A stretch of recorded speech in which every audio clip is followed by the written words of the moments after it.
Nous sommes maintenant dans la destinée.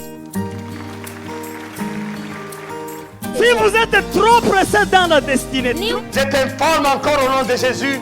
En toi, il y a un Dieu fort.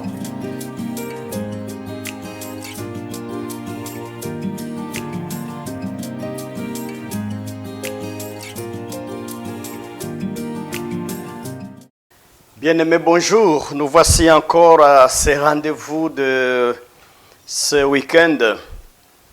Nous sommes au mois d'août déjà et nous avons l'opportunité ce samedi de faire passer encore le message de Dieu pour l'intérêt de son peuple. Je vous approche nombreux et encore soyez nombreux. Et chaque fois, il faut appuyer, abonnez-vous et puis appuyer aussi like, c'est bon pour la question de YouTube, mais aussi pour le spirituel, nous voulons avoir vos avis. N'hésitez pas d'écrire, n'hésitez pas de demander. Il y a ceux qui le font, ils reçoivent des réponses que nous devons le faire, puisque c'est ça le ministère. Soyez nombreux encore, que Dieu vous bénisse. Prions pour commencer. Seigneur Jésus, merci beaucoup pour ce temps, merci pour ce message que tu me donnes. Merci pour ma soeur, merci pour mon frère. Ils veulent perdre les quelques minutes encore pour le gagner en toi, Seigneur. Sois avec eux, disponibilise-eux à l'écoute de ta parole, Seigneur. Fais-moi ton outil, ton instrument que tu t'es choisi, Seigneur. Et merci pour tout ce que tu veux faire, ce que tu as déjà fait. Au nom de Jésus-Christ. Amen.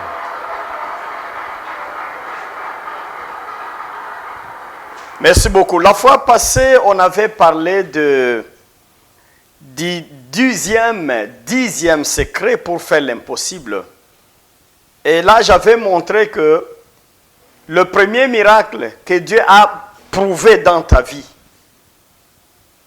ça, tu ne peux pas manquer. Si tu es chrétien, tu dois quand même avoir un signe, un prodige, un miracle que Dieu a déjà réalisé.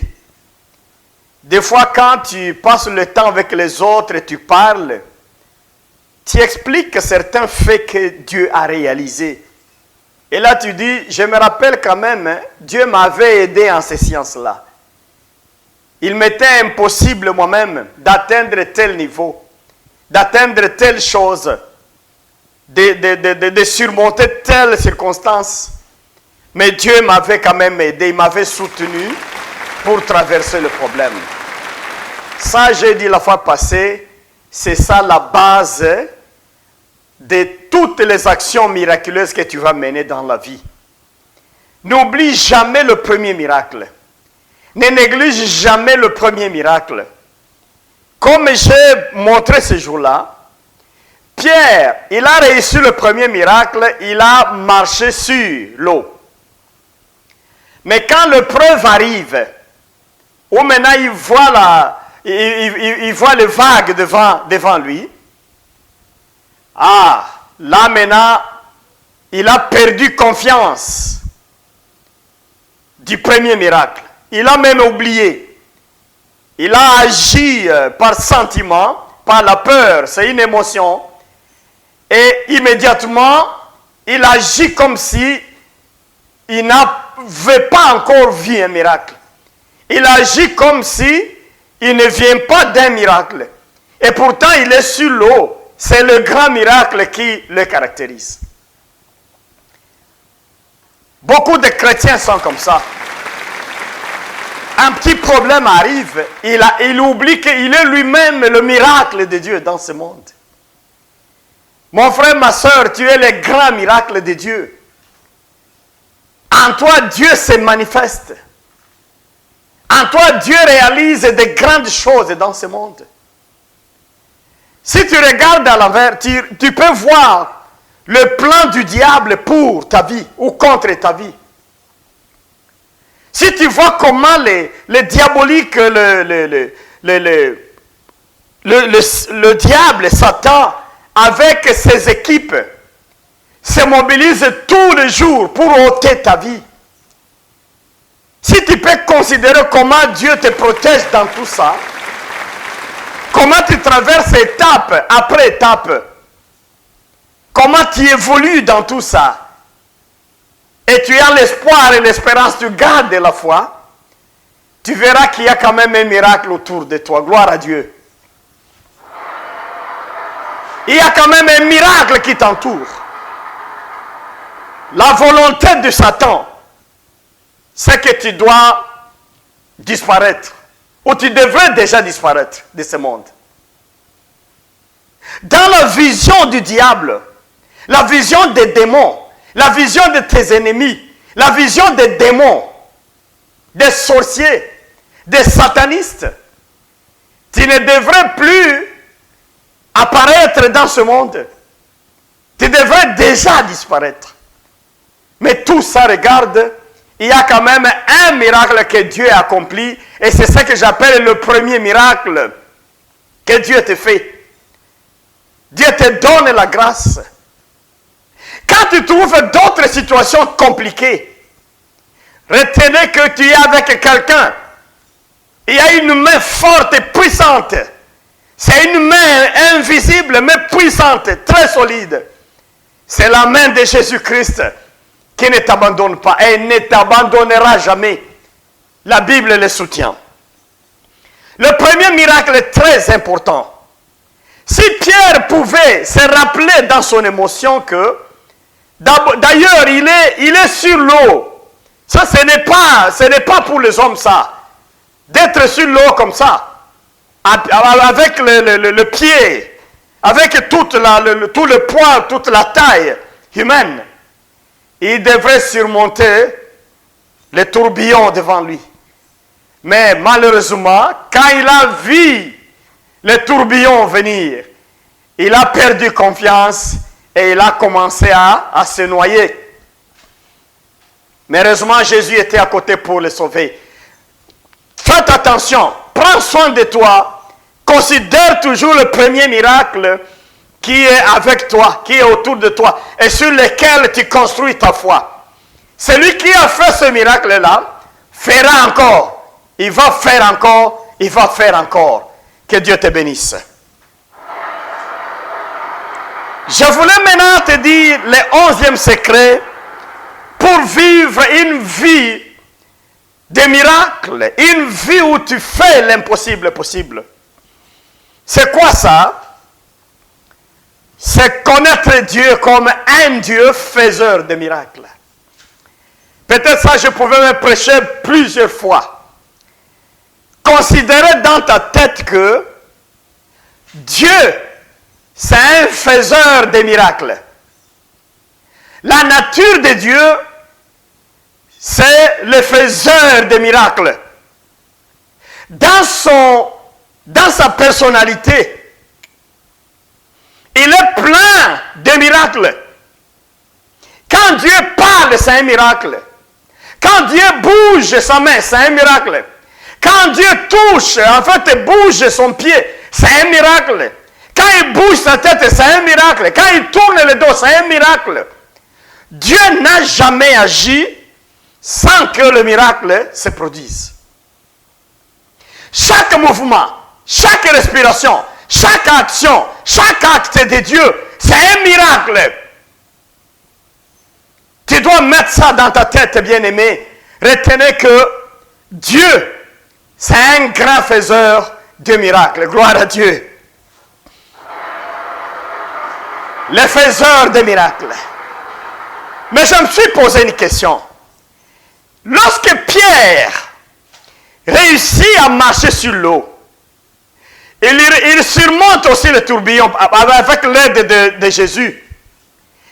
C'est la foi de Pierre qui travaille ou bien c'est la foi de Dieu en Jésus qui travaille? C'est une question. C'est la foi de Pierre qui l'aide à marcher sur l'eau et aussi à surmonter le tourbillon, ou bien c'est la foi de Jésus qui soutient Pierre en tout ce qu'il est en train de faire? C'est une question qu'on peut se poser. Mais moi je pense que si nous lisons attentivement Matthieu 14, verset 21, on voit pas tout le contexte là. de Pierre et Jésus, de tourbillons, de vent et de vagues, on va trouver que Jésus a prêté sa foi à Pierre. Pierre marche sur l'eau par la permission de Jésus. Donc c'est la voix de Jésus qui est en action à ce moment-là. C'est pourquoi j'ai dit que Dieu c'est un grand faiseur de miracles. C'est lui qui ordonne. C'est l'ordonnateur des miracles. C'est Dieu lui-même. Aucun miracle ne peut passer à l'encontre ou en dehors de sa volonté. Surtout dans le monde spirituel de Dieu avec son Église. De Jésus avec son Église. Tout miracle est autorisé par Jésus lui-même. C'est la foi de Jésus en action. Maintenant, Pierre en profite. On voit seulement en Pierre le zèle. Il était très courageux, mais il travaille par la foi de Jésus. Mais à un moment, tantôt, il commence à se noyer. Mais encore la foi de Jésus le tire de l'eau et le remet dans le bateau. C'est-à-dire que là, nous comprenons que le grand faiseur de miracles, c'est lui qui détient la nature des miracles, qui respire le miracle, qui parle le miracle, qui bouge le miracle, qui marche sur le miracle. C'est Dieu lui-même. C'est la foi de Jésus qui permet, qui autorise le miracle de Pierre. Écoutez, bien-aimés, c'est Jésus qui autorise des miracles dans ta vie. Il y a des gens qui me demandent, mais tu passes beaucoup de temps à prêcher comment faire l'impossible. Bien sûr, la vie chrétienne, c'est la vie des surnaturels. C'est la vie des miracles. C'est la vie de l'extraordinaire. Jésus, pendant sa vie, il a passé tout son temps en train de réaliser des miracles. C'est notre droit de vivre cette vie-là. Peut-être l'Église n'a pas été enseignée de vivre comment vivre le miracle hebdomadaire. Comment vivre le miracle de tous les jours. Et les gens vivent à la normale et ils sont là. Ils ne savent pas comment la main de Dieu opère dans leur vie. Mais moi, je te conseille, bien-aimé, de considérer le miracle de Dieu dans ta vie et de réaliser des miracles puisque tu es permis de le faire. Comme Jésus a dit à Pierre, viens, marche. Comme il a soutiré à l'eau, c'est la même façon, il l'autorise pour toi aujourd'hui. Ne passe pas ton temps en train de gémir, de pleurer à cause des problèmes. La prière là de plainte, de pleurs, de larmes. J'ai dit à un certain niveau, ça n'a pas de sens. C'est pour les enfants et les bébés spirituels que des prières comme ça peuvent tenir. Mais à un certain niveau de la foi, Dieu n'autorise plus ça. Il fait quelqu'un qui est là, debout, qui est dans sa position, sur sa place, en train de tenir, en train d'ordonner le miracle, en train d'ordonner des surnaturels autour de lui. Écoute, Jésus prête sa foi à Pierre, puisque c'est lui-même Jésus, le faiseur des miracles, puisqu'il est Dieu, réellement Dieu. C'est le Fils de Dieu, mais il est Dieu en même temps. Regarde dans la création, comment Dieu bouge. Quand nous lisons le texte de Genèse, Genèse chapitre 1, verset 1, on descend là. On voit comment il a tout créé par la parole. Et Dieu dit que la lumière soit, et la lumière fut. Donc, chaque mouvement de Dieu, c'est un miracle. À forte raison, la parole de Dieu. La parole de Dieu, c'est l'action. Il a créé par la parole. Il nous permet aussi de créer par la parole. Il nous permet aussi de combattre par la parole. La parole, c'est Jésus. Mais dès que Jésus entre en nous, il fait de notre langue une arme puissante.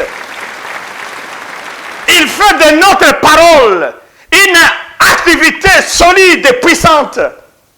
Quand nous parlons, quand nous citons, quand nous expliquons, quand quand nous ordonnons, quand nous commandons, les choses se réalisent par la puissance qu'il a mis en nous, à partir ou à travers la langue. Dieu faiseur de miracles. Nous, comme ses enfants, nous sommes des faiseurs de miracles en même temps. Alléluia.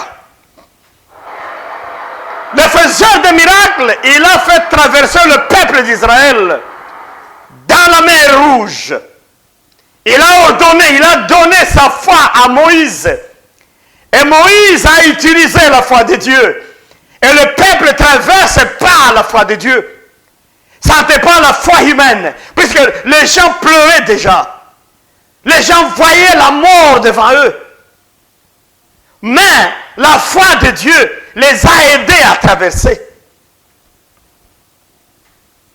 Jésus lui-même, je me rappelle un jour, il se rend à Béthanie et à côté on l'informe, ton ami Lazare n'est plus là, il est mort. Jésus était ami de la famille de Lazare, il était ami de Lazare. Écoutez, Jésus s'en va, il pleure comme tout humain, et puis il demande qu'on puisse lui montrer le tombeau, là où on l'a mis. Le corps était déjà là, en train de pourrir. Mais le faiseur de miracles est là, présent. Il a appelé Lazare. Lazare, Lazare, réveille-toi. L'âme est revenue dans le corps de Lazare. Lazare a retrouvé la vie. C'est un miracle rare dans la Bible. Mais un miracle là, possible, puisque, écoutez, c'est le Dieu lui-même, le faiseur des miracles, qui commande ce miracle-là. Dieu, c'est bien lui qui ordonne le miracle. C'est bien lui qui ordonne à l'homme de réaliser l'impossible. Bien-aimé en Christ, Jésus, avant de s'en aller, je me rappelle, il a parlé avec les disciples un jour, quand vous allez en Jean, chapitre 14, verset 12, vous allez trouver ce texte-là. Avec ma traduction ici de Semeur, il dit ceci. Vraiment, je vous l'assure, celui qui croit en moi accomplira lui-même les œuvres que j'ai faites. Il en fera même de plus grandes, parce que je vais auprès du Père. Celui qui croit en Jésus fera ce que Jésus a fait et fera plus que ce qu'il n'a pas fait. Nous voyons là un remplacement. C'est que Jésus est parti, mais il nous a laissé, nous, en train d'œuvrer, en train de travailler, en train de réaliser le miracle, en train de réaliser les signes et prodiges, en train de guérir le malade, en train de faire, de donner satisfaction à certains besoins des gens, par le sein naturel. Le pouvoir, Dieu a donné à Jésus. Jésus a ordonné aussi aux hommes. Il a ordonné à l'humanité, aux chrétiens et chrétiennes, de réaliser la même chose. Des fois, je vois le problème que tu as. Ça arrive que je me dise, mais ça, ce n'est pas un problème pour celui qui a la foi de Jésus en lui. Des fois, de faux problèmes te tourmentent, ma soeur. Des fois, de faux problèmes te font mal. Et là, tu oublies qu'en toi, il y a un pouvoir que Jésus a légué. Jésus nous a légué un pouvoir. Ce pouvoir-là, c'est de changer les choses. De changer, de contribuer à changer les circonstances. Et quand nous les changeons, ce n'est pas nous-mêmes, mais c'est Jésus en nous qui change les circonstances. Si tu n'as pas encore maîtrisé ce secret-là, que celui qui va faire le miracle en toi, ce n'est pas toi, mais c'est Jésus en toi. Mais c'est par ta parole, par ta foi, que lui est là et il veut réaliser. Tu ne pourras rien faire. Et tu seras victime de toutes les attaques. Tu seras victime de toutes les frappes du diable. Et pourtant le pouvoir est en toi. On n'a plus besoin de demander à Dieu, est-ce que je peux guérir celui-ci? Est-ce que je peux aider celui-ci ou celui-ci? C'est déjà autorisé, la Bible nous le dit. Celui qui croit en moi, je peux paraphraser en citant Jésus, celui qui croit en Jésus fera tout ce que Jésus a fait et il fera plus que ce que Jésus a fait. Il y a beaucoup d'églises aujourd'hui qui prêchent qu'il n'y a plus de miracles. Le temps des miracles est fini et Jésus a clôturé ça. Mais ce texte est toujours en train de contredire ces gens-là qui se laissent vivre comme ça une vie de paresse dans la foi, une vie de paresse dans la spiritualité. Ils ne savent pas exploiter la spiritualité telle que Jésus nous a donné. Et pourtant, la grande richesse de l'Église, c'est de sonder le spirituel. Et là, on exploite le surnaturel. C'est une vie de tous les jours que Jésus ordonne. Ces églises-là qui ne veulent pas faire de percées, ils se limitent à un certain niveau, ils se bloquent eux-mêmes. Mais moi, je dis au-delà des limites que vous faites, il y a encore des réalités de Dieu dans ce monde. Et c'est là que Dieu voulait que l'Église puisse arriver. Dieu voulait que les chrétiens et chrétiennes puissent atteindre un très bon niveau spirituel. Où ils sont en train d'agir dans le monde spirituel avec virulence, avec puissance et force. Sinon, les problèmes qui sont les tiens aujourd'hui ne seraient pas des problèmes. Si tu savais ce secret-là, comme Jésus en toi, en train de faire des choses. Quand tu te lèves, c'est maintenant lui qui fait en toi qui se lève. Quand tu parles, c'est lui qui parle. Sans pour autant engager beaucoup de textes dans ma prédication ici. C'est le même Jésus qui dit, celui qui est en moi et moi en lui. Tout ce qu'il demande, c'est toujours Jean 14. Tout ce qu'il demande, mon Père lui donnera. C'est le même Jésus. L'apôtre Paul va aussi agir. Il dit, ce n'est plus moi qui vis, mais c'est Jésus qui vit en moi. C'est-à-dire, quand je réalise un miracle, ce n'est pas moi comme personne physique qui réalise, mais moi comme homme spirituel, je réalise. À l'aide de Jésus, à l'aide de Dieu qui est vivant en moi. J'ai la permission de réaliser. J'ai tout le pouvoir de réaliser en moi. L'essentiel est d'avoir la foi à celui qui le réalise, celui qui est en moi. Que le monde ne peut pas voir comme ça. Mais le monde peut le voir à partir de l'action que je réalise. Désormais, ta maladie, il faut l'attaquer avec la foi que Jésus veut te guérir. Il est en toi, il veut guérir.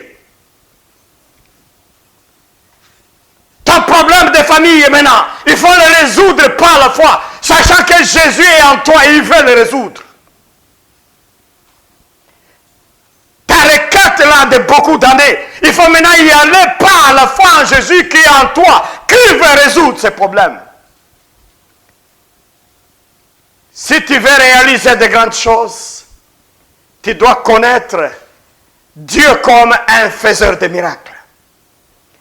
Partout où il est, il fait des miracles. Partout où il bouge, il fait des miracles. Partout où il regarde, ses yeux réalisent des miracles. Aucun mouvement en Dieu qui ne réalise pas de miracles. Que Dieu vous bénisse. Je vais te demander, mon frère, demain à réaliser le miracle. Je vais bientôt terminer cette partie-là de faire l'impossible. Je ne sais pas ce que tu as gagné dans cet enseignement ou dans ces prédications. Je voulais élever un peu ton niveau, changer un peu le paradigme Monte un peu de niveau, ne reste pas là où la religion t'a déposé. Mais t'amener à un certain niveau où tu changes la vision. Tu changes la façon de voir les choses. Tu te prends comme un responsable capable de réaliser des merveilles puisque tu as la permission de réaliser. Faire des miracles, c'est connaître Dieu comme un faiseur de miracles. Alléluia. La fois prochaine,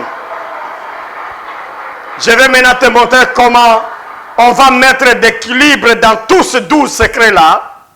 Comment on va mettre l'équilibre dans la prière et arriver à mettre des miracles dans ta vie de tous les jours. Ne ratez pas la prédication de la prochaine fois. C'est là maintenant je conclus les secrets là, les 12. Le chiffre 12, c'est le chiffre de bénédiction du peuple d'Israël, de bénédiction de ce monde. Le chiffre c'est comme de complétude aussi, c'est comme le chiffre 7, il se ressemble là. 12, 12. Les 12 secrets vont se résumer encore à un secret. C'est savoir qui es-tu. Et tu es autorisé, tu es appelé à faire quoi dans ce monde. Si tu es à ce niveau-là, rien ne pourra te résister. Tu vas changer beaucoup et beaucoup de choses. Que Dieu te bénisse encore ce week-end et que ce message puisse t'aider, puisse te donner encore la force et la grande considération, la foi, qui puisse évoluer et considérer que tu es capable de changer ta situation par la puissance de Dieu qui est en toi. Alléluia. Je vais maintenant prier pour toi. Oui, Père éternel, merci pour cette méditation et la prédication. Je demande à ce que ton peuple, Seigneur, puisse recevoir de l'aide dans ce message. Mon frère qui est en train de traverser des moments difficiles, j'aimerais que, Seigneur, son âme puisse se réveiller, son esprit puisse se réveiller. L'esprit de réveil puisse entrer dans sa vie. Alléluia. Qu'il puisse comprendre que le pouvoir capable de renverser cette situation se trouve en lui. Puisque Jésus, tu es en lui. Comme tu as dit, celui qui croit en toi, celui qui est en toi et tu es en lui, tout ce qu'il demande, fais à ce que mon frère puisse maîtriser ça et savoir que tu es en lui, Seigneur, et tu veux faire. Tu ne veux pas te reposer en lui, mais tu veux agir. Chaque mouvement de Dieu, c'est un miracle, c'est quelque chose d'extraordinaire, c'est quelque chose de surnaturel. Ça change toujours.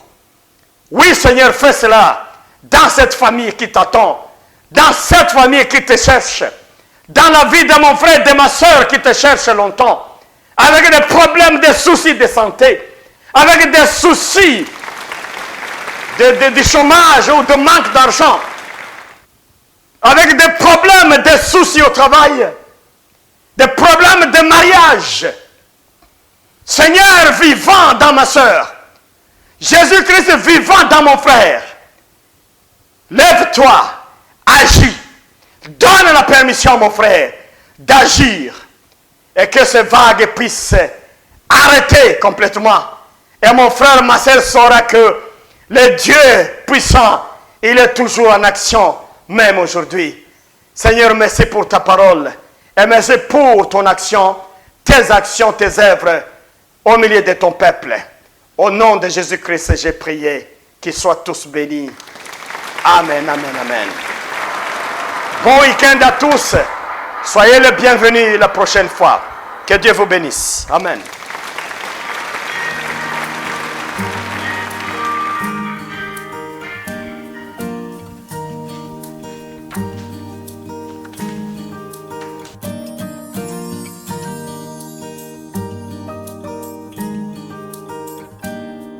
Nous sommes maintenant dans la destinée. Si vous êtes trop pressé dans la destinée, Je t'informe encore au nom de Jésus. En toi, il y a un Dieu fort.